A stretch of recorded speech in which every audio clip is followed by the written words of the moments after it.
Good evening, good evening, good evening, good evening. It's Brian Forbes, and I'm checking in with the Black Factor. So tonight, y'all, we're gonna dig a little bit into mental health in the black community. That's just one particular. That's the main topic for the night.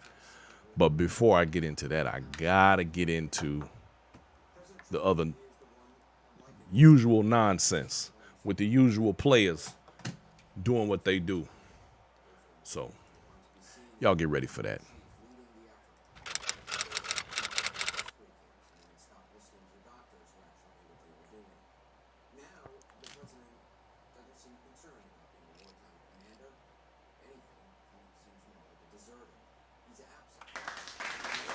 All right, all right, all right. I see you, Alex. Thank you for checking in, my brother. Val Wells, Enrique Shepard, I see you. Thank you, thank you. I appreciate y'all coming through and hanging out with your homie. So look, tonight, y'all, we're gonna talk about a little serious topic. But before we get into the serious side of things, we gotta talk about the nonsense.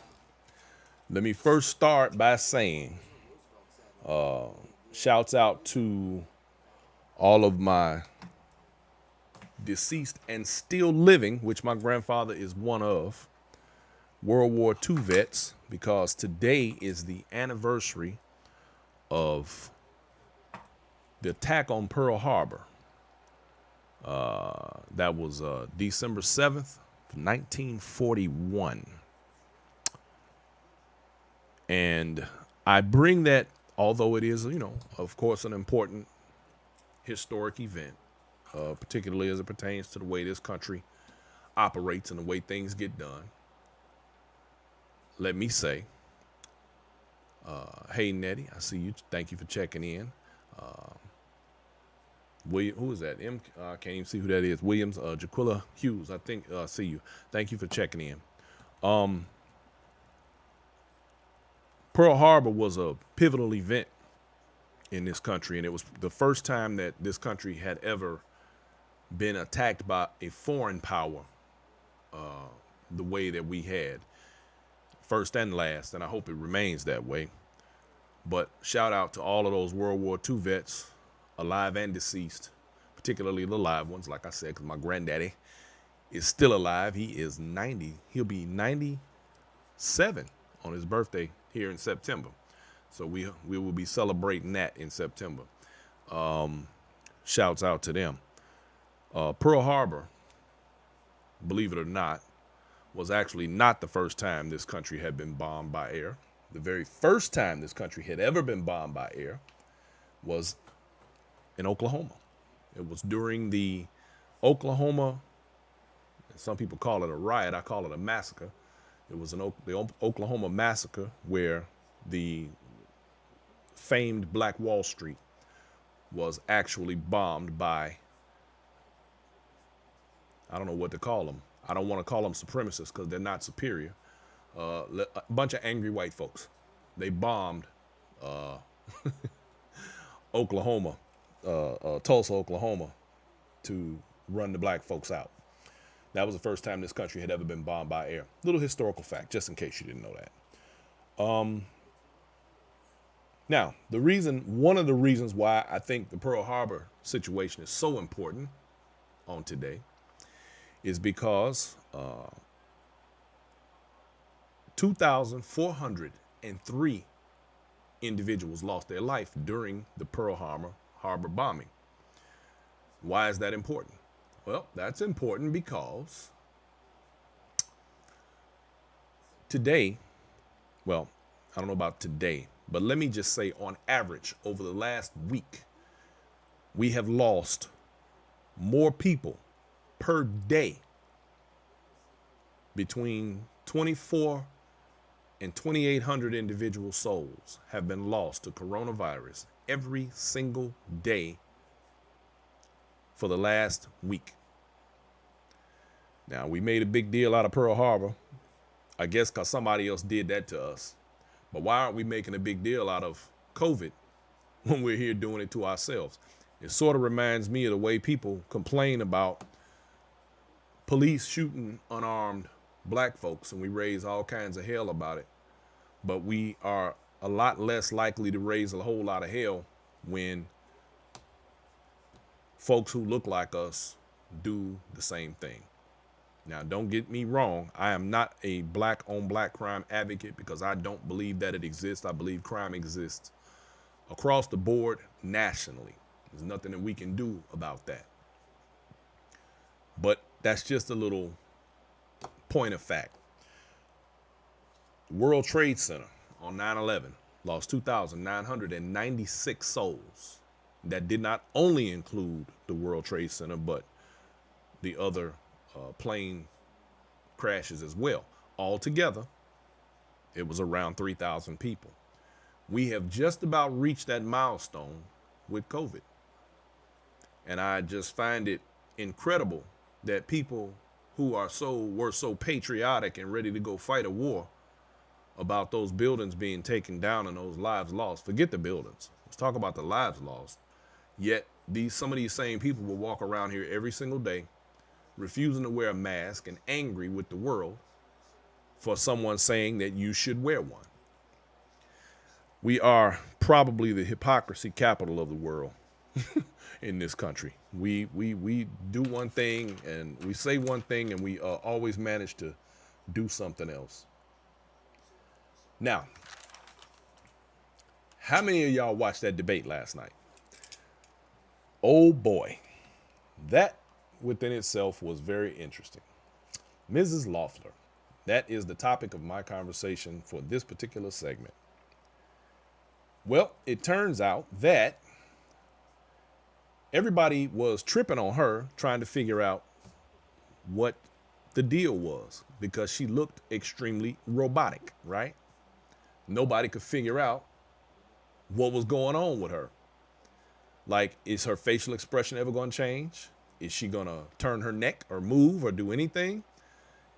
And it was like she had been programmed like a robot to repeat the exact same things over and over and over. At some point, you had to ask yourself, like, what's really going on?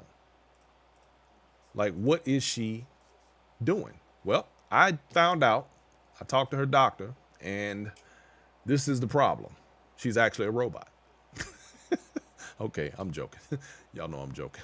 Anyway, y'all remember that movie Stepford Wives? That was a quite hilarious movie.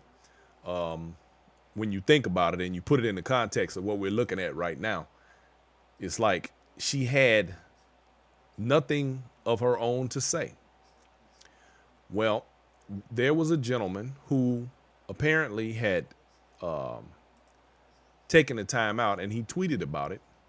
And he mentioned that during this entire event, the debate, he screenshotted her face 4 separate times. And every time it looked exactly the same. Every single time. I think that's incredible. But what are you going to do? Now, the question becomes, and pay attention to this now. If you look at her face, she's got the exact same smile. Her hair is in the exact same position. She rarely, if ever, moved. But she did move at one point. And when she did, something else got revealed. It turns out that it appears, and it is being said, it appears that she is wearing a wire. In other words, someone had been feeding her information throughout this entire debate, which is probably the reason why she continued to repeat the exact same phrase about Raphael Warnock being a radical liberal and multiple times. In case you missed it. I think this could be put in the category of, thanks, Kelly Loeffler. I think we got the message. Let's have a look. Now, when Fox... Radical liberal Raphael Warnock, radical liberal Raphael Warnock, radical liberal Raphael Warnock, radical liberal Raphael Warnock, radical liberal Raphael Warnock. So, to my count, she said it about 14 times, and I actually stepped out for a few minutes.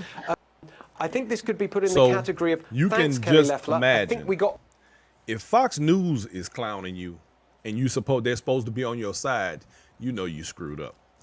Well, apparently she was wearing, it appeared to be that she was wearing a wire, which explains why her hair remained over her shoulder the way that it did the entire time, because she was hiding the wire. And if you think about it, if you look at her, the whole time she looked like she was staring off into space. My guess is that she was taking instruction. You ever have somebody talking in your ear and you're not paying attention to too much of what's going on right in front of you? I kind of think that's what took place right here. I think whoever was off stage listening to the questions and the rebuttal from Pastor Warnock, that they just answered the questions for her in her ear, and she continued to repeat the same things over and over and over. If we don't know anything else, we know that she believes that Raphael Warnock is a radical liberal. Okay, we get it. But that's enough of that. I say, personally, and it just goes to show you none of the Republican people who were supposed to be there debating during this debate were there, because David Perdue didn't show up at all. And he's been dodging the media for the last however long. And what's a shame to me is that this guy wants to be a senator for the state of Georgia, but he is not willing to come in front of the people and explain why he's going to be a better candidate than Mr. Ossoff. But it just goes to show you how the stonewalling and bricklaying that goes on with the Republican Party is constant. And they've even made it, it's just across the board. And it's sad to me that when asked, did she take the same position that Donald Trump had won the election, she refused to answer the question. Now, all I got to say is, for my Georgia folks that's out there watching, y'all please pay attention. Please get out and vote. Act like this is the regular vote and not a runoff, and get those people who refuse to have your best interest at heart out of here. They need to go. Last thing I'm going to talk about on the political front before I get into my topic. Let's talk about y'all's man, Rudolph Giuliani. This guy is a super spreader all by himself. Now, Dana Brock says she don't have a racist bone in her body. How do bones be racist? Yeah, well, anytime they got to say that, you already know the story. They shouldn't have to qualify it. So y'all's man, Rudy Giuliani, apparently has contracted COVID. Man, listen. That to me is like the most insane thing in the world. But it ain't a stretch. We know it ain't a stretch because, in case y'all forgot, let me remind you of this little nastiness on his part. Now pay attention to where, you know what? Hold on one second. Let me fix this. I'm going to fix this right quick. Give me 1 second, because I want to make sure you get the whole picture here. I don't want you to miss nothing, because this is some Rudy Giuliani ridiculousness right here. All right, let me get this. Make sure he's completely in frame. Now, apparently, he was at in Michigan, and they were trying to overturn the results of the election. They've been doing this all over the country, going everywhere trying to overturn the results. No, that's not how this works. That's not how democracy works. Now, y'all pay attention to this nastiness. Now watch him. Blows his nose real good. Real good. Real good nose blow. Now he's going to fold that handkerchief on the outside and then wipe his mouth with it. And then he wipes his head. So Mr. Booger Man, not the boogeyman, the Booger Man, apparently was also in court farting up a storm. And they actually have it on video where he was on camera during testimony and just, farting up a storm. So all I can say is this is why I don't shake people's hands. Not like I used to. It's just, we living in a real strange time as it is, and we've got to worry about COVID and all this type of thing. Then you got people like him walking around who blows their nose, wipes the snot all over their face, and will turn right around and give you a hug and kiss you and shake your hand. I don't think so. That ain't going to happen. So it's just a damn shame that there are people that are that nasty out here. Keep your handshake to yourself. Denied. Now, I got one last thing to say about this. We talked about the virus the other day, y'all. And I want to say that I thought about something. Here we are where it's taken pharmaceutical companies, and we know, me personally, I just think pharmaceutical companies are the devil. They're definitely in it for profit. They don't care anything about curing anything. The last disease that was actually cured was polio. Now, here's the problem that I have with this. We, in this country, around the world, technology has moved at a pace in the last 100 years, unlike any that we are aware of in history. I want you to think about how far technology has come, so let's say since 1900. We're in 2020. Are you trying to tell me that with the technology that we have and the knowledge that we have, that we didn't have that back then, and as fast as things are changing and evolving, that we have not been able to cure any diseases since polio? I'm sorry, y'all. That's a stretch for me. Now, we got 40 years right now of research involving HIV. That started in the 80s. And they haven't come up with, haven't come up with anything definitive to keep a person from catching HIV.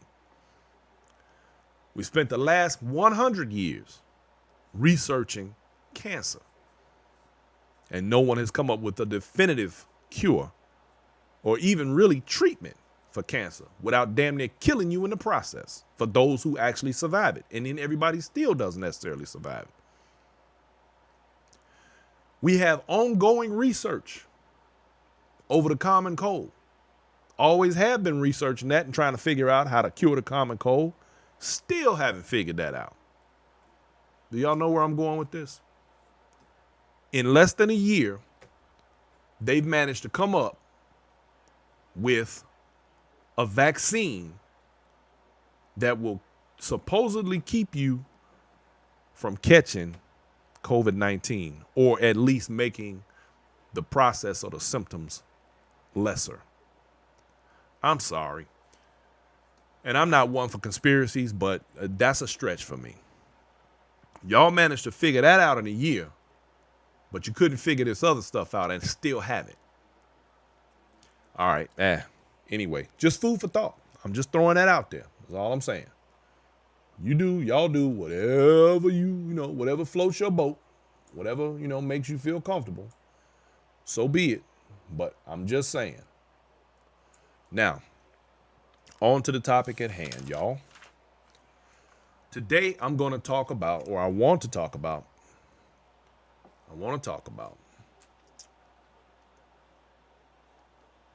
mental illness in the black community.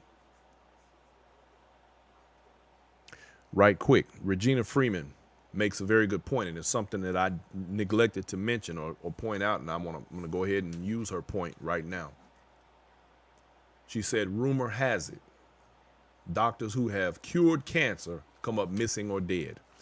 Yes, I have been hearing and have heard about that over the years. That is something that apparently is a thing. I've heard of that.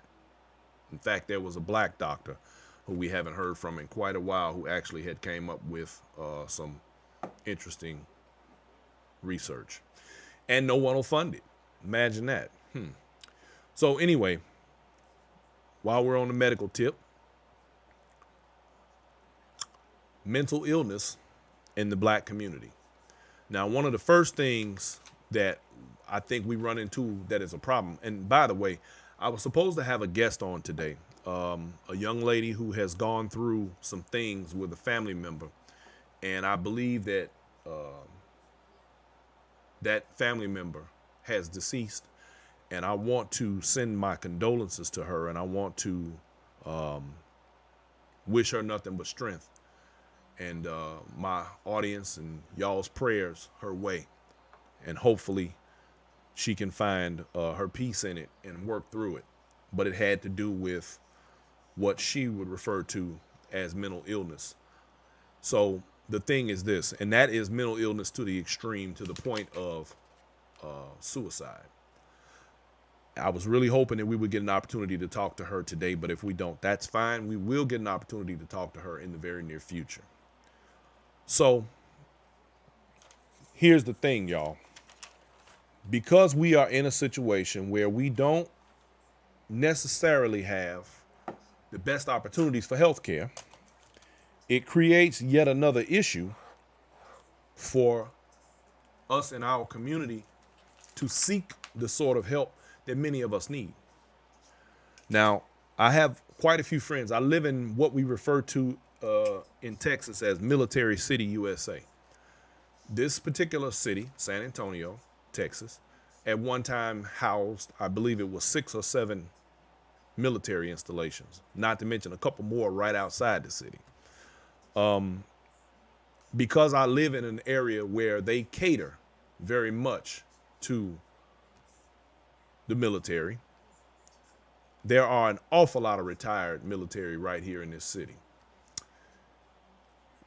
There are so many of them who run around driving their cars and they have disabled veteran tags on their car. To look at them, you would never think that there was anything wrong. But we have to remember that this is the generation, many of them, who served in Desert Storm and the other Middle Eastern wars that we've been fighting ever since Bush. And these people have gone through some things. Now, people like to make jokes and make fun and, you know, say, oh, that's that crazy dude. He was in the military. And I say that because I myself, I guess I could qualify as one of those individuals at one time in my life. When I was younger, we had a guy that lived on the next block from me who was one hell of a mechanic. But he had been to Vietnam and he had some issues. And every now and then he would flip out to the point of the military literally having to come and pick him up and detune or whatever they do to him, debrief him, and then, you know, get him medicated or whatever it is, and then turn him back loose. Well, at least in his situation, while I should not have been making fun of it, but, you know, kids gonna be kids, I wasn't making fun of it. It's just one of those things where we already knew kind of what was going on. And it was a situation where as I got older and I began to identify some things even in my own life where I recognized that I had a family member who suffered as well, who was also a Vietnam veteran, and that was my father. Because he didn't spend an awful lot of time around me after he came home from the military, there's a lot that I didn't know. What was insane about it was I didn't find out a lot of this stuff until he died, until after he died. Now, the thing about this is this, and I almost, to some level, I almost feel some level of guilt. So you have to understand that when you're dealing with mental illness in the black family, it doesn't just affect the individual who is suffering from it. It also affects the family. It affects the people around them. So even though I wasn't around him, But in his passing, I was the only person there when he died. And I didn't get an opportunity to even talk to him. But what happened was, after I had to begin digging into his personal business to find out things that I had no clue about. Now, there were signs over the years that I had gotten. There were things pointed out, but my father was very reclusive. So he stayed out of the way. He stayed away from the family because in his mind, he believed that the United States government had it out for him. He believed that people were trying to get him. They were trying to mess with him. They were doing things to him and his surroundings. So he had a paranoia, and that is the paranoia from schizophrenia, that and it was brought on by part of his military service, because he was straight before he went away, according to my mother. But when he got back, he was not the same. So me not knowing, and this goes back to the family aspect of it, when we have a level of ignorance about what people are going through, we don't know how to deal with it. Of course, we're not doctors, and we don't have any clinical knowledge of it unless, of course, we study these things. How is it, and how are we to know what that person needs? Now, if you have a person similar to my father's situation who would refuse to go see a doctor because, according to him, they would be trying to do something to him. He would be on the medication and off the medication. When he went off the medication, you couldn't get him back on it. And my father was a very forceful kind of guy. A lot of you know me personally who watch this show. Many of you may or may not know. I tend to be a bit direct. Well, my father was me times 10. And when you have a person that's that direct, and it is that as a matter of fact, let me just put it like this. He was about that life. And you didn't really want to test that water because he's going to take you down through there. So he was one of those people that you pretty much couldn't tell anything. So imagine, and that's under normal circumstances. So being in a mentally disabled state, of course, didn't help that situation. So now, as time moves on, you see the other things that are taking place, and you start to try to understand, but it still doesn't register. You don't know how bad these people are suffering. Okay. And I'm saying all of this to get to a point, especially when it pertains to when you're dealing with suicide. Now, he didn't commit suicide, but many people who are going through these sorts of things are trying to, wanting to, thinking about it. You have people who go through levels of depression and they have to deal with these things. In his situation, after he passed, and I started digging and talking to people and asking questions and going around acquaintances of his, it became clear to me that he had been very messed up for many, many years that I was completely unaware of. Why? Because he stayed away from the whole family. And when I say he stayed away from the whole family, I mean everybody. He was reclusive. He was living in, now this man, as I was growing up, I can always remember him being a man of impeccable taste, dressed to the nines all the time, super clean, super sharp all the time, cars immaculate, the whole nine, everything, always in its place, military. But as time went on, and what I found after his passing was the living quarters of someone who looked like they were a hoarder or transient, or I can't even describe it, especially me knowing who he was prior to all of this. But it became even more clear to me then how bad the situation was. But here it is. It was that bad, but I didn't know before now. And that is an issue. So let me say this right here. Keep up with your people. Check on them. Even if they don't want to be checked on, check on them anyway, if you love them. Now, he made it where the family couldn't find him. He was, like I said, reclusive, even to the point where he was actually living in the Sierra Nevada mountains like a dang on mountain man for a while. And he finally came back out of the cold, so to speak. because he was off the grid. Now, I probably could have done more in the way of locating him. My daughters did make attempts to locate him. But the question becomes, had we located him, what would we have been able to do? Now, I spoke to a guy, this was many years ago. Matter of fact, this was back in probably 93 or 4, when I first started driving trucks. And there was a guy, he and I were unloading at the same place, and we had finished up for the night. And we were gonna go, it was a bar across the street, so we were shut down for the evening. So we said we were gonna go across the street to the bar and have a drink. So we sitting there talking. He was an ex-military, ex-Vietnam vet. And he told me, I don't know how we got on the topic. I think it was because he mentioned that he was military. And I told him, I told him about my father, and he said, oh yeah, man. He said, well, you know the military has a crew. Now I'm telling y'all this because this is information that was imparted to me, but I'm gonna say this to you because I don't know what anybody out here that's watching me situation is, and it may be something that'll help you somewhere down the road. The military has people and situations where they will literally come out and get that person, even against their will if necessary, and help them to get their mind back in the right place, even if it's nothing more than medicating them. So I'm saying that to say that if there's something like that out there, and anyone who needs something like that, you should take full advantage of it and take care of your people. Because there's some level where I feel like I had a lot of resentment toward his lack of participation in my life, but I realized that my resentment was warranted, but not really, only because I had to realize that it wasn't just about me.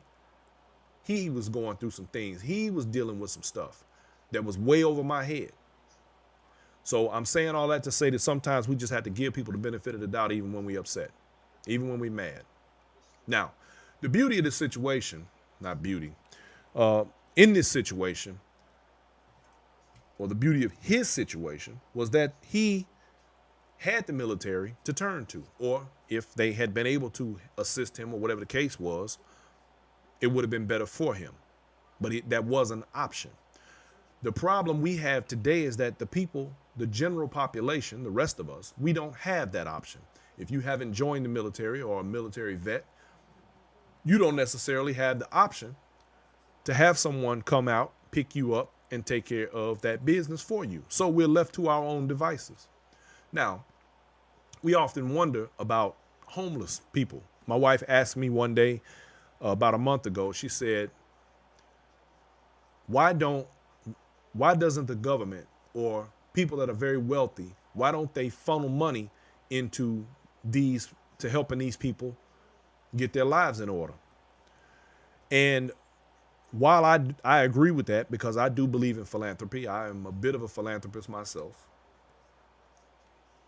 The problem is this: you can have all the money in the world. The problem is it becomes as much a burden to decide how to distribute those funds, where to distribute those funds, as it is not having any money at all. Why? Why? Because believe it or not, a lot of people who are homeless don't want to be inside. They don't want to be in a home. They don't want the responsibilities of life. I have met some of these people firsthand. In fact, when I lived in Atlanta, there was an organization there, and if any of my Atlanta people are on, you can look up my man Daryl Richardson. There's an organization called Here to Help, H2H, and we used to do night walks. And on a night walk, we would go out. We would take bags and bags and bags of sandwiches and food and drinks, Gatorade, water, and we'd have a truck that would follow us as we walked. And we would go along and we would pass out food, and in the wintertime, socks and coats and blankets.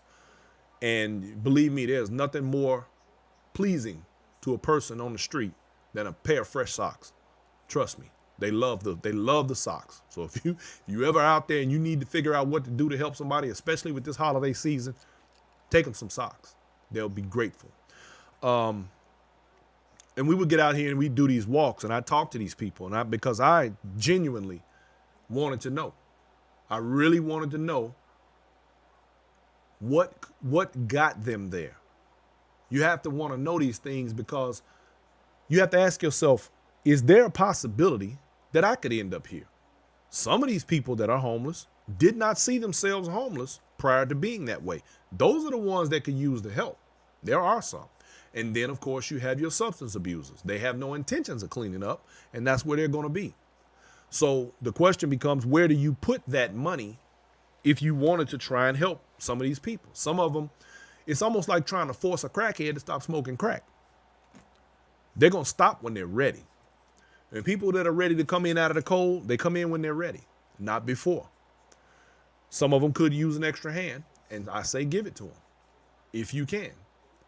But the thing of it is, none of us that are not clinically trained know what to do, when to do it, or how to do it.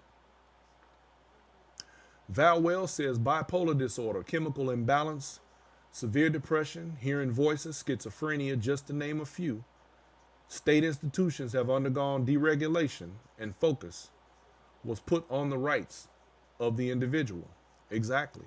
And these are the types of things, again, that layman's, that's us, people who don't know what we need to do or how we can help, don't know what to do. So let's see, Alejandro says, when I came to San Antonio, I stayed at the homeless shelter at Salvation Army for 4 months. Great organization. I learned you can lead a person to help, but you can't make them take it. Yep. It's also not going to stop me from helping. Absolutely, Alex, and I appreciate you for that. Thank you. Look, one time we did a Thanksgiving thing at the Salvation Army when I was in Atlanta with Here to Help. Daryl Richardson, y'all look him up. Good dude. Very, very, very active in the community. We did a presentation at the Salvation Army, and I met a lady there who apparently had just gotten herself cleaned up from substance abuse. And her and I remained friends for several years after she left there, because I told her, I said, look, because I could see she was trying. And I told her, I said, if you ever need anything, you call me. And she put my number in her pocket. And probably about 3 months later, she called me and she said, I'm going through a situation and I'm trying to get out of here. I want to go visit my family. And she said, but I'm here at the cell phone store. I'm trying to buy a cell phone and I don't have enough money. I only got such and such. I need, this much more money. And I told her, I said, well, where are you? And I took her the money.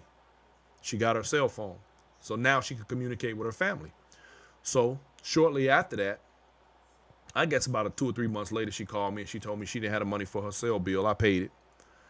Then a couple of months later, she called me. She said it was around Christmas. As a matter of fact, it was Thanksgiving. And she said, I want to go see my family. She said, but I can't afford to. They're willing to have me, but I can't get there. It was down in Florida. No, it was in Valdosta, somewhere down in Lower Georgia. I know it was south of Atlanta. But I told her, I said, what do you need to do? She said, well, I just want to get a bus ticket to go home and come back. I said, okay, how much is the bus ticket? She told me. I paid it. She went and saw her family. She was able to make great inroads with them. She got back to Atlanta, and she called me one day about a year later, and she told me she had gotten herself together. She got on her feet, and she was moving back home, and she had a good job lined up, and I haven't heard from her since, and that's all I care about. She got it together. These places have people that can use the help, and if you can help them, if you can help. If you can't, I understand. A kind word doesn't hurt anybody. But I'm getting sidetracked, so let me not do that. Anyway, when we're talking about people that are literally mentally ill, let's remember that we not only have to be compassionate about these things, we have to be mindful that just because a person presents well, see, there's a thing it's called presenting well, and that is a court term, if you will. I have a friend whose father was suffering from dementia.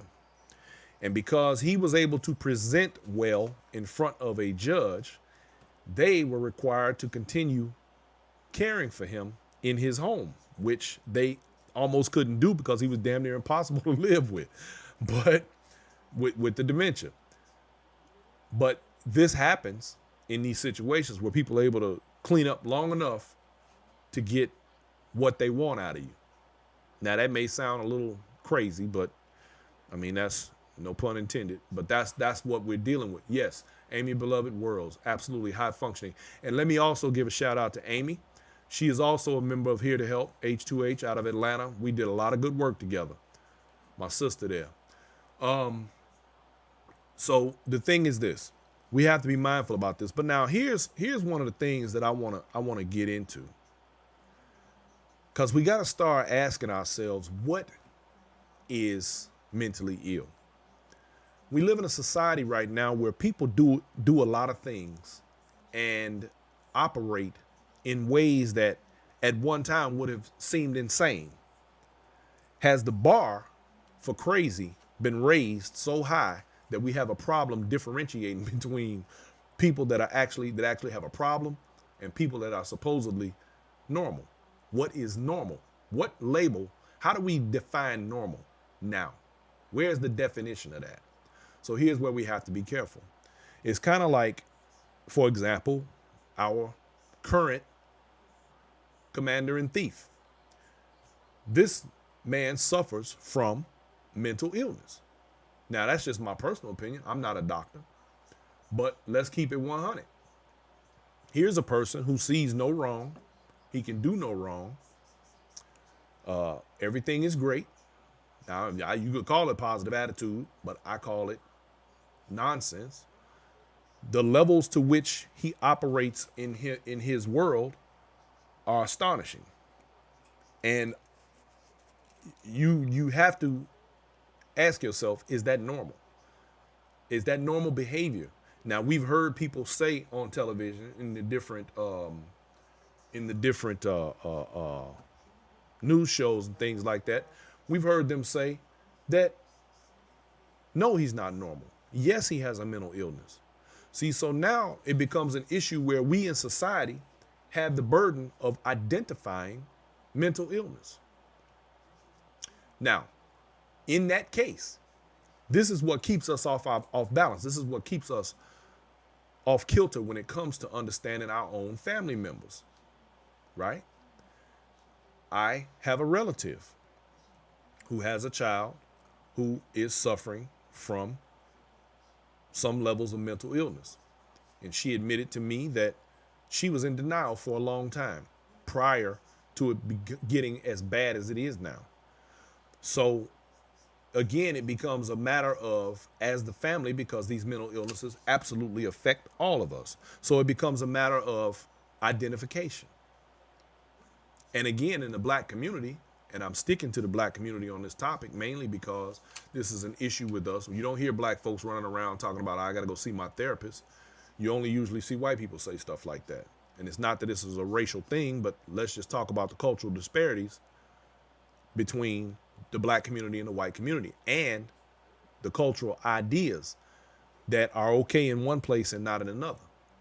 So what do we do in regard to finding ways of not only identifying it, because sadly, and what's crazy about it is that even if someone says to me, I think there's something wrong, we need to take you to a therapist. Am I going to just say, sure, why not? Hell no. I'm going to do like everybody else. I'm going to be looking at you crazy. I'm like, well, what I need? I don't need no damn therapist. But guess what? I might not be in my right mind, but I won't know that. Why? Because I'm not in my right mind. Now, I remember when you watch some of the old movies, if you ever remember, you'd always see, and I like a lot of old black and white movies. And if you think about some of those movies in the 20s and 30s and some of those times coming up, and the men ran everything, you know, it was a very misogynistic society at that time. Women get smacked in the movies and everything. And a man would be like, I'm gonna have you, I'm gonna send you to an institution. I'm gonna have you committed because you're crazy. You can't just do that anymore. You can't just commit somebody. That's not how this works. And so now we have to be concerned about not only our general physical health care, we have to be concerned about our mental health care. And it doesn't help that the food we eat today is filled with 99% garbage, and we eat it just because they say it's food, just because they sell it on the shelf or they put it in the freezer, and we say, oh yeah, well, I'm gonna eat this. It doesn't mean it's good. I mean, it's kind of like, you know, you got people running around here right now who believe Donald Trump actually won this election just because he said it. Doesn't make it true. Just because it's on the shelf doesn't make it food. These big companies are going out of their way to get a profit, which goes back to the same thing I just said about the pharmaceutical companies as it pertains to them finding a vaccine for this virus, but can't manage to find a cure for cancer in 100 years. Can't find a cure for HIV in 40 years. Can't find a cure for the common cold ever, but they found a vaccine for this virus in less than a year. See, it's about that money. It's about that paper. So sometimes we talk, you know, you hear people talk about their depression and things like that. And I think a lot of it is situational. A lot of times people can get out of it if they try hard. But then there are those who have that clinical depression, the kind of depression that you can't shake for whatever reason. You think about the people that have made it in show business, in entertainment or other sports and other areas of life where they've become very successful. And then you wake up the next morning and the headline reads that they committed suicide. And then you wonder why. They had it made. They had it going on. They was getting money. They were doing this and they were doing that. But money is not the answer to everything. It can help, but it's not going to always be the answer. So the question becomes, what is it that causes that level of depression or mental illness that'll make a person want to take their own life? They just gave up, or are they so ill and feeling so much pain that they can't take it anymore? Black folks need to be able to go to therapy. We all need that level of health care. The problem is that we're in a government with all of the stuff that's going on politically speaking, forget the people, politically speaking, because they don't want you to have health care. They want every man to fend for themselves until they can't. And what's really funny is that the people who vote for that stuff are often very much the ones who need it the most. I never could understand that. To me, that's mental illness. You're mentally ill if you support a candidate to govern this country who doesn't have the interest of the people at heart. Because the people have some egotistical way and narcissistic way of believing that I can get mine, you get yours. Everybody can't help themselves the way each individual is capable of doing. Lisa Roya says, well, it's funny because they closed mental institutions due to funding. Now they just place you in jail if you're not right. That is exactly right. Now, in Chicago, I can remember there's a hospital there right on 75th and Stony Island. It's called Jackson Park Hospital. I don't know if they've changed the name since then or not, but that was the name of it. Jackson Park was the known local loony bin. That wasn't politically correct, was it? Okay, yeah. Anyway, Jackson Park was the place they took people who were on the street and started cutting up. And if you did anything like try to commit suicide or did any other, like you on drugs and you out there wilding or whatever, Jackson Park had the rubber rooms. That's where they would take you. They'd take you to Jackson Park, put your ass in a straitjacket, and drop you off in a rubber room. Oh, yeah. And Val Wells mentioned one very important thing that I neglected to mention because, of course, I'm not a doctor. I can't mention everything. I mention, but you all bring them up, I'm going to mention them. Postpartum depression. That's a serious issue. That is a very serious issue. And a lot of people are not even aware of that, especially men. Men are, we sometimes are very callous and unattentive to some of these things. Postpartum depression, that is when after a woman has given birth to a child and they deal with the chemical imbalances of their body and their brain, and it causes problems. My wife had a little bit of that. And these are things that you have to work through. And if possible, if you have access to medical care, get help for. But again, everybody doesn't have it. Everybody can't get it. Some people are in a very bad way because they make too much to get health care through the health care portals, and they don't make enough to pay for it at their job. That complicates things. Robert Wilson says, yep, my mother and aunt ran the mental department at Jackson Park. Yep, and then they send them to Tinley Park Mental Institution. Yeah, I forgot about Tinley Park. Right, that's the other one. Tinley Park is like the penitentiary of mental health hospitals, where Jackson Park is like the precinct. Like that's the jailhouse. You go through there and then they transfer you out to Tinley Park if you gotta stay. You don't want to stay, trust me. So when it comes to all of these things, and again, I live in San Antonio where there's an awful lot of military. There are a ton of people walking around here with PTSD, post-traumatic stress disorder. They fortunately are in a city where they have care for that sort of thing, and they're able to deal with it.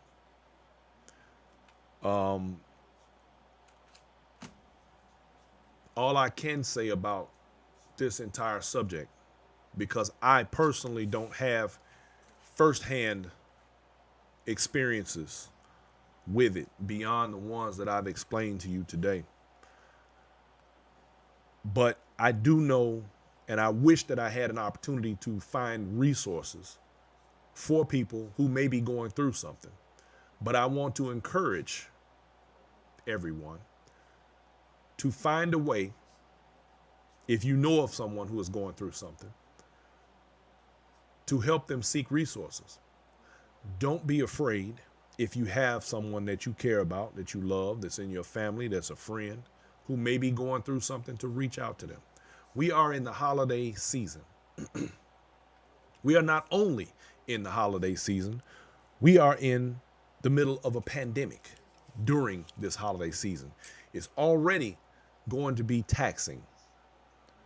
It is going to be further taxing because the suicide rates do go up around the holidays.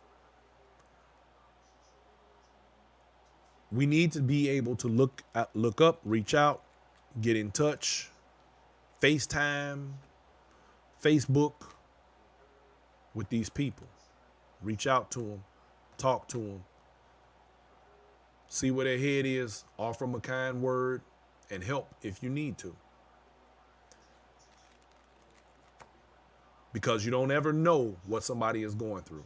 How many times have we been sitting on Facebook and somebody puts up a meme that says,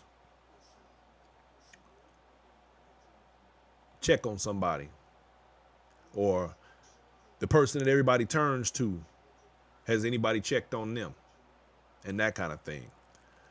Sometimes these are cries for help.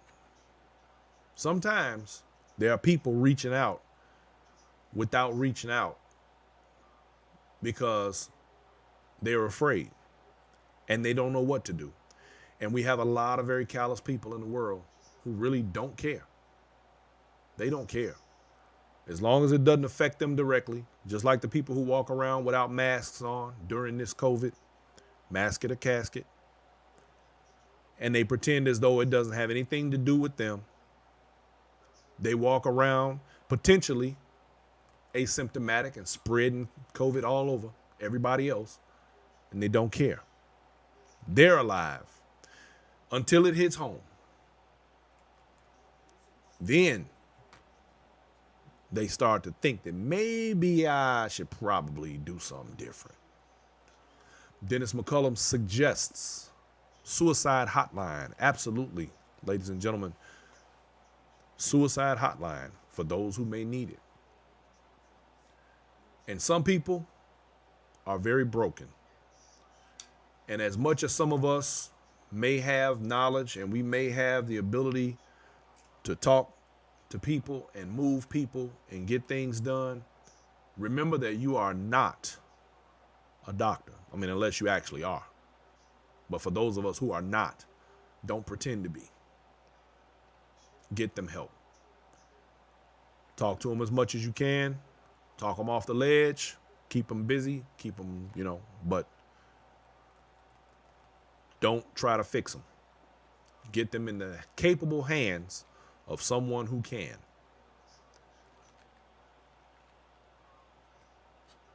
Be wary. Be mindful.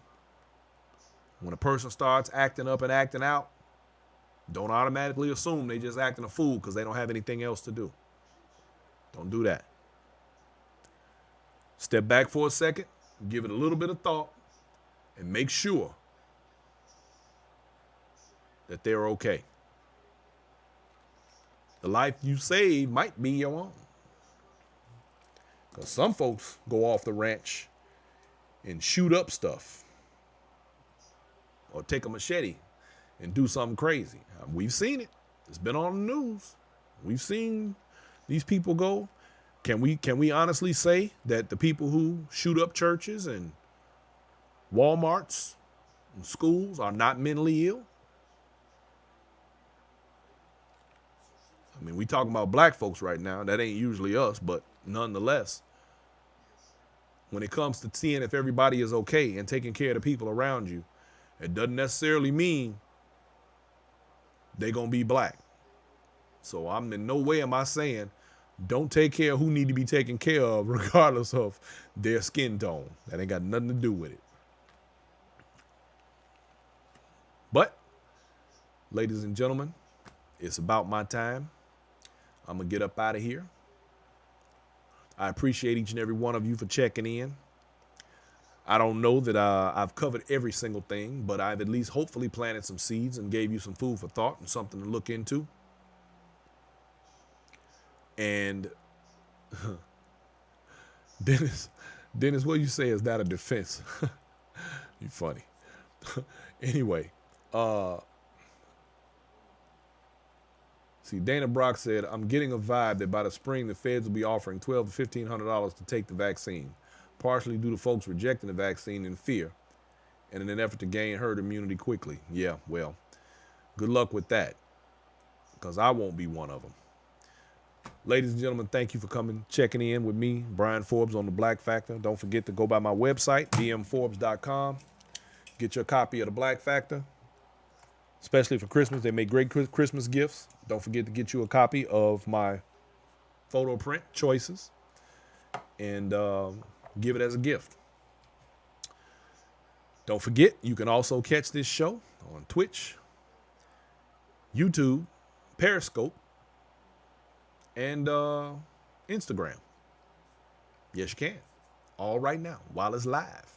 Although we go back and we do our thing later. Make sure everybody gets a chance to see. But I appreciate each and every one of y'all. Thank you for tuning in. I want everybody to have yourselves a wonderful night. And I will see you on Wednesday with a topic that is sure to knock your socks clean off. Y'all have a good night. Love, peace, and chicken grease, y'all.